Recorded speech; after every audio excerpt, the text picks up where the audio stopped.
So like I grew up in a very stereotypical like stable household. Like I don't have any like, apart from me dying, I don't really have any major I don't really have any major family stories to be like, oh, this shit happened to me. Like I don't really have that. Apart from like, yeah, I died. That's where my story sort of like stops in terms I of think that's drama. enough for several lifetimes, though. Yeah, especially when I did it 7 times. I can't imagine I was very popular doing it 7 times.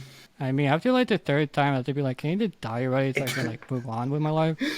Yeah, I don't know whether my parents thought that, but I'm certainly sure, like, now, knowing what I'm like and how annoying I can be, they probably definitely think it now. Like, did I make the right decision? I don't know. Like, being disabled doesn't come with a handbook.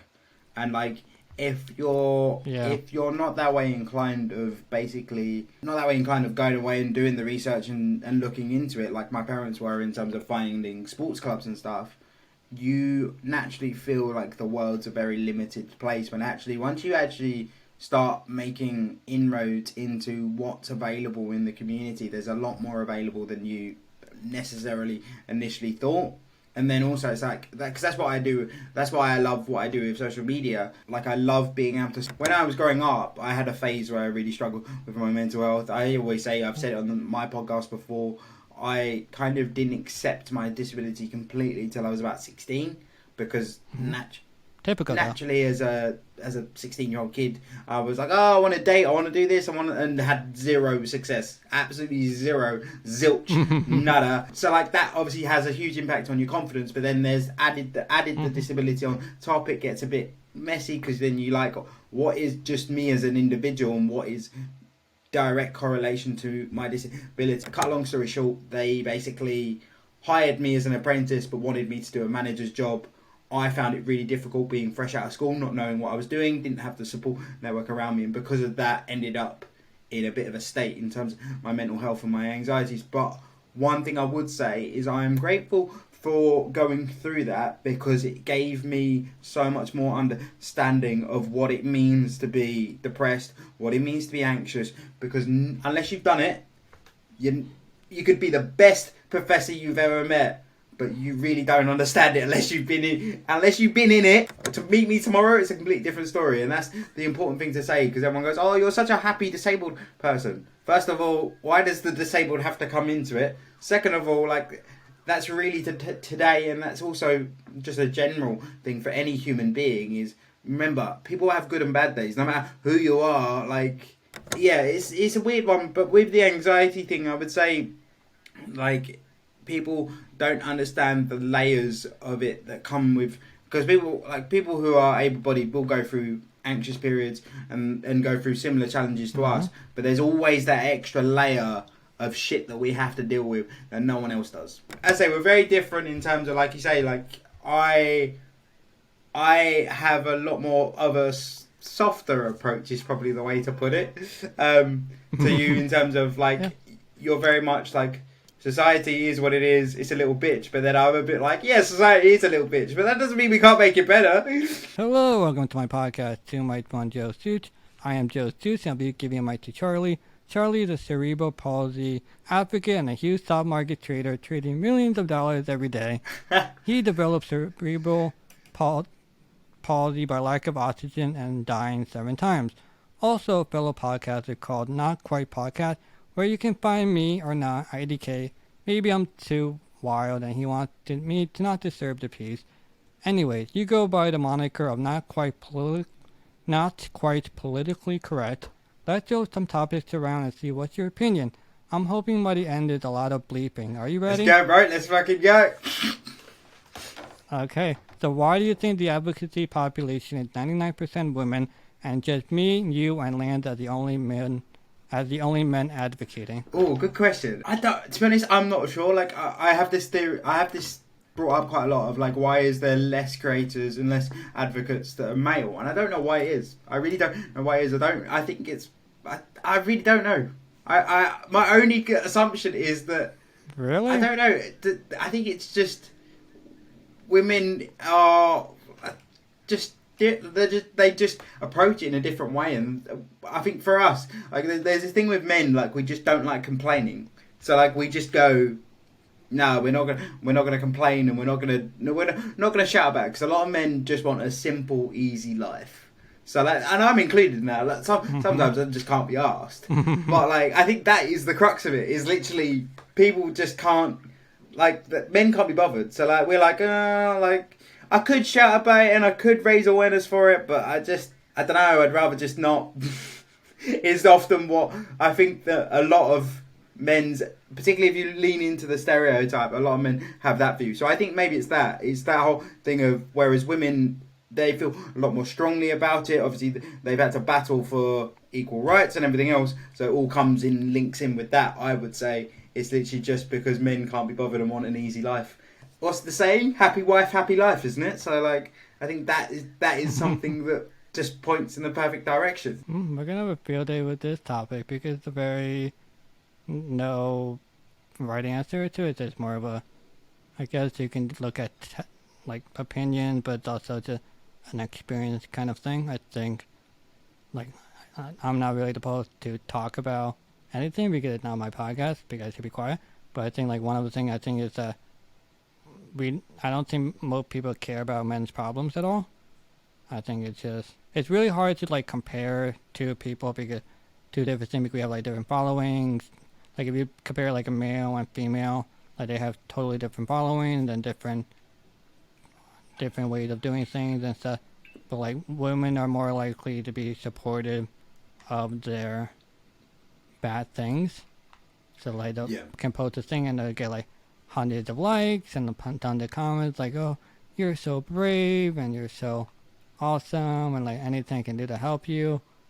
You know, like all that great thing. You're so beautiful when you're looking like shit. Yeah. Or like people just anything to like help lift you up. But like if a man does the same as that post, you know, like they're gonna get a lot less comments. So like, hey, you're so brave and such. Probably get a lot less likes about it. And it's just like, I think, so the thing is, and then, you know, like the first post always gets like a lot of attention, but like the second and third, it gets lower and lower. So for like the women, the drop off is not as steep. For the men, it's a much deeper drop, and it's like people just don't care. So I think it's just the thing of the society that people don't care about men problems. Like we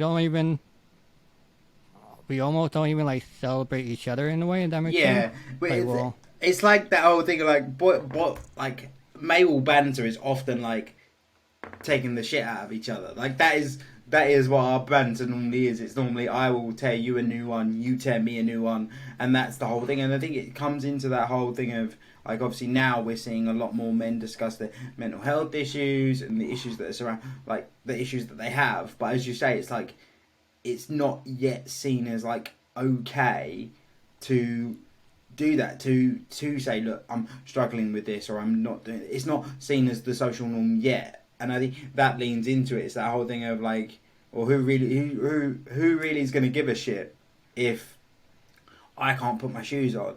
No one really, because like it's really weird. It's a really weird one of like, it's that combination of men are mostly stubborn, so we kind of go, oh, we're going to get on with our own shit and like not complain about it. But then on the other hand, where it's not the social norm, we feel like, are we being weird by not contributing to or are we being weirder by contributing? I've never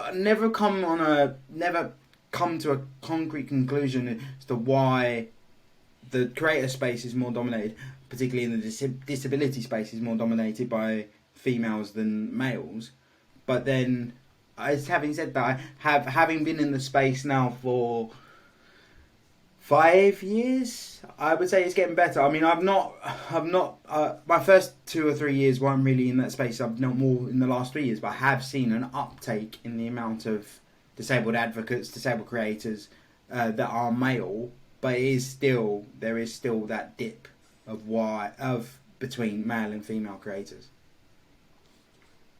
I've been having a hard time just finding male advocates that just want to talk. Like I probably could count them with just my fingers on my hand.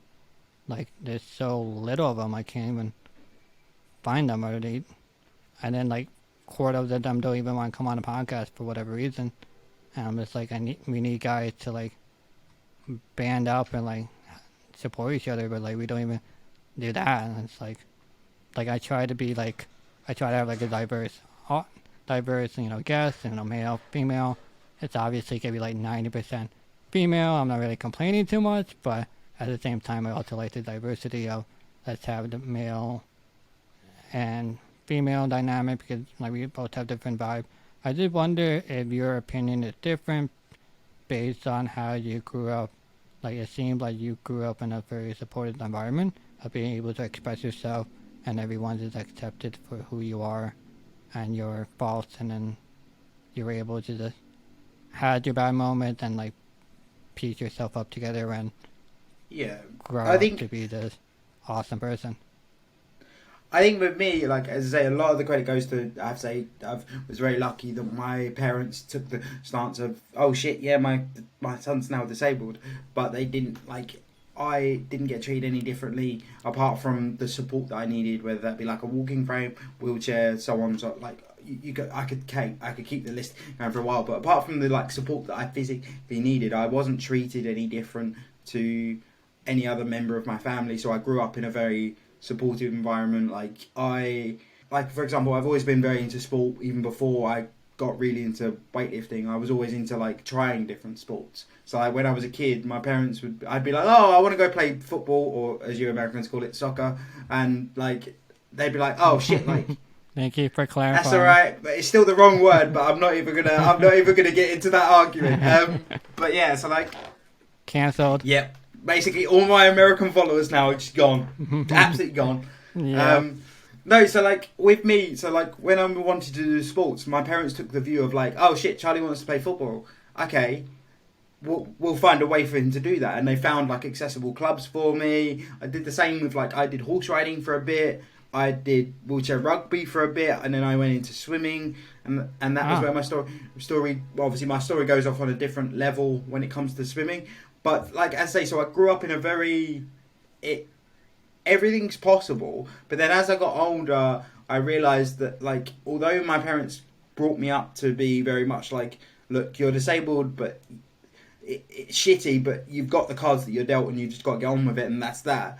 To now, it's interesting watching the dynamic because my parents don't have the level of understanding that I have of like the disabled community and some of the challenges that come with that, and some of the more nuanced stuff. Like the amount of times like they'll see an article online of like someone's had trouble with a flight traveling somewhere and they're a wheelchair user, and they don't see all of the problems that come with that and why that is a massive issue and why there is some frustration with it. So like because their exposure kind of stops with me, they haven't got that level of understanding that I've got. But then I take that with a pinch of salt, because then it's a case of you only know what you expose yourself to, and I'm very in that community, so I'm very aware of what the issues are. But in terms of like the way I was brought up, yeah, definitely grew up in a very supportive environment. Both my parents run their own businesses, so I was very supported in terms of like daycare when I was little. My mum was always around, and my dad would be out working, but most weekends he'd be home. So like I grew up in a very stereotypical like stable household. Like I don't have any like, apart from me dying, I don't really have any major I don't really have any major family stories to be like, oh, this shit happened to me. Like I don't really have that. Apart from like, yeah, I died. That's where my story sort of like stops in terms I of think drama. that's enough for several lifetimes though. Yeah, especially when I did it 7 times. I can't imagine I was very popular doing it 7 times. I mean, after like the 3rd time, I'd be like, can you just die already so I can like move on with my life? Yeah, I don't know whether my parents thought that, but I'm certainly sure, like, now, knowing what I'm like and how annoying I can be, they probably definitely think it now. Like, did I make the right decision? I don't know. I think it's great that you talk about, I guess, the privilege of you. I think a disability person's life is based on privilege of your family that you're with, but also really where you live. Because, like if you're, I don't know, like UK, but you don't know United States, I can't really say. But like if you're like in a small town and you're disabled, life is just extremely hard for you because you don't have as many opportunity to do a lot of things. You don't have the same access to like people that know of things that you could do, because I think a lot of disabled people did not have ignorance, but just really not knowing of how many programs are out there that could really help you. And I think that played a huge role. And like even that we're both disabled, like there are things that we don't even know about, and we're pretty deep in the disabled world. Like, did you know that you could swim with sharks in your country? Not in my country. Didn't know that. I didn't. Yeah, did not know that. There you go. Yeah, you can. You can swim with sharks in your country. I'll have to look into that, bro. That's pretty cool. Yeah, like see, like you live in your own country, you have no idea. So it's a privilege thing that you just have to know. And then even when you're disabled, like, you don't really know what to Google. You can just type in cerebral palsy or other disabilities, but like you don't, like, it just kind of, the bad thing kind of pops up. Like, doesn't really go with like the good things of it. Like, you have to like follow, like, you have to really be submerged in the disability world for a while and like find things, because you could find like, might find like the word cerebral palsy on the planet of like they're complaining all the time and all that and such, but like, you know, there other people are not doing that great thing. Then it's also, you also find a person that, you know, has a higher following, but you don't follow the smaller following, and you don't want to, I don't know, it's like a weird thing. You don't want to follow a smaller person just because it's like weird. You have to like beat them and then follow them. You can't just follow them randomly because that's just weird. Yeah, so, I get it. I think it's that, like you say, it's that whole thing of not, like, being disabled doesn't come with a handbook. And like, if you're not that way inclined of going away and doing the research and looking into it, like my parents were in terms of finding sports clubs and stuff, you naturally feel like the world's a very limited place, when actually, once you actually start making inroads into what's available in the community, there's a lot more available than you necessarily initially thought. And then also it's like that, because that's what I do. That's why I love what I do with social media. Like, I love being able to speed up someone's journey when it comes to disability, in terms of little Joey that's 5 years old. He wants to get into football. He wants to do this. He wants to do that. I can point him in the direction of, oh, you want to go do this thing? Go speak to this person, or go speak to this organisation, and they'll be able to help you achieve that. And that's why I do love what I do when I get particularly young people with disabilities, or parents who are newly, like, their child was newly disabled. Like, I love being able to bring them along on the journey a little bit quicker than what I necessarily had. But it's that whole thing of, as you say, it's all down to circumstance. I mean, I'm very lucky that I live 40-minute train ride from London, so there's a lot of availability there as well. Obviously, being in the UK, it's a smaller country, so there is the possibility of like travelling around a lot quicker. Like, I always find it funny that you guys consider like a 4-hour drive a small journey, whereas I'm like, nah, fuck that, that's ages away. Whereas like, so if we drove, to give context, if we drove for like 4 hours, like if I drove 4 hours, I think, I can't remember, don't quote me, 4 hours north, we'd be in the sea, because we would be in France, like we'd be heading towards France in the sea. So like, that's another thing of like, the distance in the UK is a lot smaller, but then also our availability to travel around the country quite quickly. Like, I went to, I'm sure you'll get onto it later, but in my swimming career, like, I'd travel up to the middle of England to do swimming competitions, and then travel back the same day. But then I was in a privileged position that my parents were able to do that. So again, it all does come down to like the privilege of where you are, what your circumstances are, and what your knowledge base is. And that's probably why I did start getting more into like the advocacy, personal brand stuff in terms of my social media, because I wanted to see if I could help raise awareness for what's available for the community. Because even I'm learning now, like I'll learn that there's a new like financial scheme that can help you get a wheelchair completely paid for by someone else, but then no one ever told me. But then all of a sudden I know. So you gotta find it. That makes it hard. So, and that's that I've kind of gone on a weird way, but yeah, I do think like your position in the world and where you are and your circumstance that you were born into does have a massive impact on the effect your disability has on you, because obviously if you've got the better systems in place and you've got a better support network, then you are going to be able to, you're going to find it easier to achieve certain things, and it is very circumstance based. I mean, to add to that, the privilege, but also just mental health too. Like, it seems that you're mentally stable. I mean, you're somewhat mentally stable because you said yes to this podcast, but like, you have to be mentally stable to, like, even if you do have the resources around you, you have to be mentally stable enough. I'm talking about like depression or anxiety, that if you have that and then you have things around you that you could do, but you have depression and anxiety, then you really can't do that. So it's also a privilege that if you're not dealing with depression or deep bouts of it, that you're able to do these. Yeah. That's a big thing too. Because mental health, I think, is a big deterrence in a lot. Yeah, definitely. And I disabled community. I particularly struggle, like when I was growing up, I had a phase where I really struggled with my mental health. I always say, I've said it on my podcast before, I kind of didn't accept my disability completely till I was about 16, because naturally as a 16-year-old kid, I was like, oh, I want to date, I want to do this, and had zero success, absolutely zero, zilch, nada. So like that obviously has a huge impact on your confidence, but then there's the disability on top. It gets a bit messy, because then you like, what is just me as an individual and what is direct correlation to my disability. But then also I had a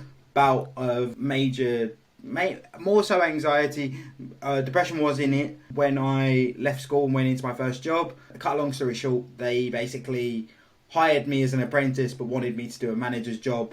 I found it really difficult being fresh out of school, not knowing what I was doing, didn't have the support network around me, and because of that ended up in a bit of a state in terms of my mental health and my anxieties. But one thing I would say is I am grateful for going through that, because it gave me so much more understanding of what it means to be depressed, what it means to be anxious, because unless you've done it, you could be the best professor you've ever met, but you really don't understand it unless you've been in it, you don't get it. Like that's one thing I would always say. So like, although now I'm in a very positive space, I have gone through that horrible bit of my life that's given me a lot more appreciation of what it means for someone to be anxious and what it means for someone to be depressed. And also the other I can't think of the word, the other add-on that I would add to that is, people often say like, oh, what have you got to be depressed about? Like, what have you got to be anxious about? But then the one thing I would always point out to someone is, people are only exposed to the pressures that they're exposed to. So for them, what might be seen to you as a very minimal stress is a major stressor to the other person, because that's the maximum they've ever been exposed to. So that's then going to make them anxious or depressed. So like, it's a massive spectrum. But as I say, huge amount of appreciation, having been through it myself, of the impact of anxiety, depression, self-image, all of that stuff. Like, but yeah, so it's been a very up and down. Like when I grew up, like when I initially growing up, didn't really have issues, because in my head I'm like, oh, I'm like everyone else.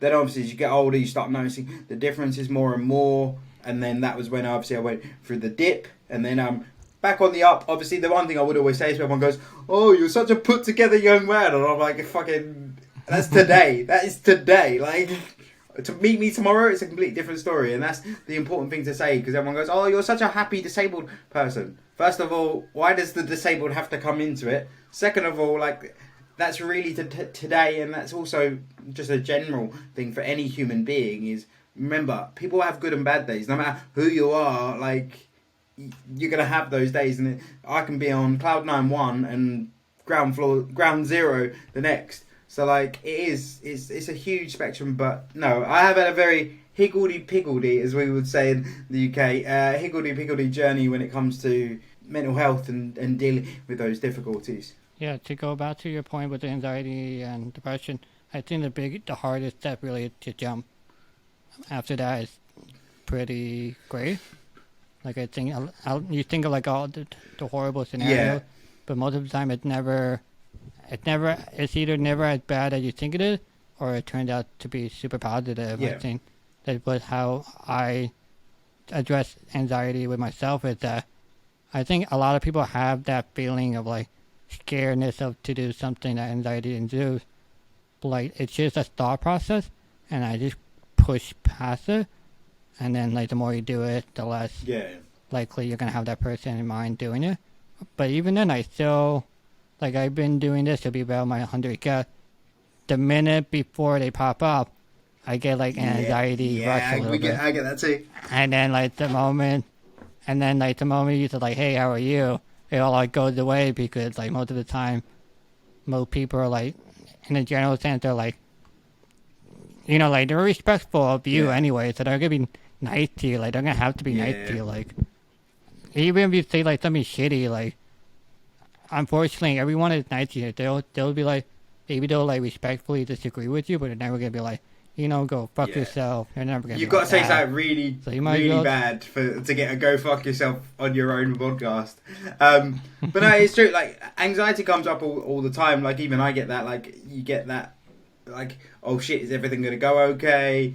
I think as well. Like it's. I think what has always been a worry of mine is that now, because of that journey I went on, particularly surrounding my first sort of step into the working world, that now has put a massive like chip on my shoulder when it comes to certain industries and things like that. So that's the only thing I would say is like the impact that sometimes anxiety and depression can be hugely long term in terms of like the way you approach certain situations. Like even now, like I'll say it on here, like private sector scares the fuck out of me because of the experience that I had first coming out of school. And I know that's completely ridiculous and it's something that I'm working on, but that is a mindset that I have that I've still got to work on. So like it's such a huge part of how we approach our lives, and again it comes back to like exposure to certain things, and that can change the complete direction of your life, the way you view yourself, and what opportunities we take going forward. I mean, we should also address the elephant in the room that while it's anxiety, but we should establish that it's still pretty hard to like, especially if you have anxiety, like if you're physically disabled, that people notice it from the beginning, that it is intimidating to go out there and people are staring at you and inflicts a lot more anxiety into you when you become really self-conscious about it. But like the thing I tell people is that like, you know, I always love this analogy, but I'm going to do it again because you heard it on my last podcast. You know, like, pretend you're like a woman with big titties, right? Yeah. People are going to look at you, you know, like, let them look at you. Yeah, they're going to be some that they're a little bit too long, you know, the creepy guys, whatever. But, like, you have to go along with it. That's you as a disabled person. You're going to deal with that for the rest of your life. You might as well just embrace it or just deal with it because there's no way of getting around it. And then, you know, like, and then also think about it yourself. You would do the exact same thing if another person was pretty disabled. You know, you would do the same thing if you saw a woman with big titties too. Don't lie, and like, you're going to do it anyway. Yeah, it's like, well, it's the same as I mentioned on my podcast of like, I'll see someone with a different disability to mine that I've not been exposed to before, and I will look because it's something different, and that's the thing to remember. But again, I would say like it's the way you approach it. Like if you're like that weirdo in the corner, that makes it really fucking strange. So please don't do that. But if like you can just see in someone's eyes that they're curious and they want to watch to sort of gain a better understanding, that I don't mind so much. Is if you go to weirdo status, that's when I'm like, okay, we need to cut this off now. Yeah. But yeah, it's a weird one. But with the anxiety thing, I would say like, people don't understand the layers of it that come with, because people who are able-bodied will go through anxious periods and go through similar challenges to us, but there's always that extra layer of shit that we have to deal with that no one else does. For example, like the amount of fucking spasms and shit that I had during my shitty period. Dealing with that, dealing with hyperventilating in my sleep, dealing with shit like that, like that shit was bonkers. But then you add in the spasms, it was like, okay, this is that you're just taking the piss. Like, what the fuck? It really touches your anxiety levels. Yeah. And how you deal with it. Yeah, but then it's also the impact it has on your physical, like the impact that these things have on our conditions on their own is fucking crazy. Yeah, it's I mean, as much as we can give advice to just have to do the jump yourself, because if you're gonna just stay indoors all the time, this is bad for you, and like you're not gonna do anything. You just have to. I think you just have to accept what comes with a disability, unfortunately, and just gotta go live it, because like what are you gonna do, wait till you're dead and then you'll never do anything, so you gotta keep do you at that point. Like, and like I think we both try on our social media.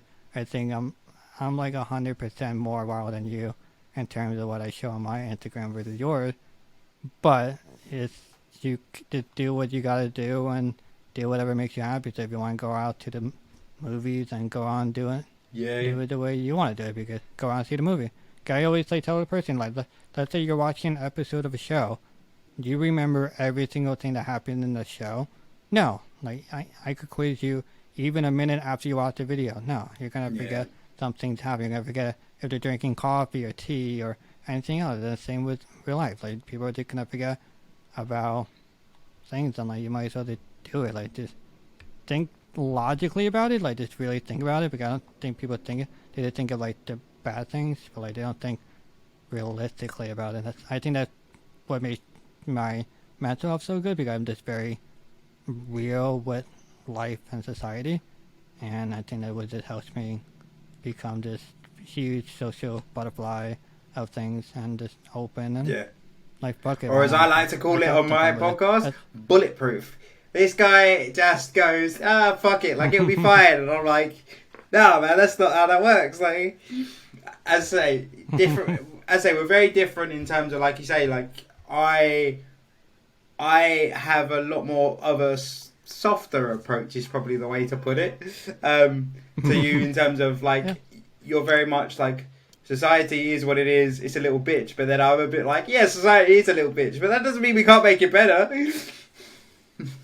Like, I think what's great about the social media space, there's room for you and then there's room for me, and we both have our totally different audiences. Like, people probably gonna follow you and then unfollow me.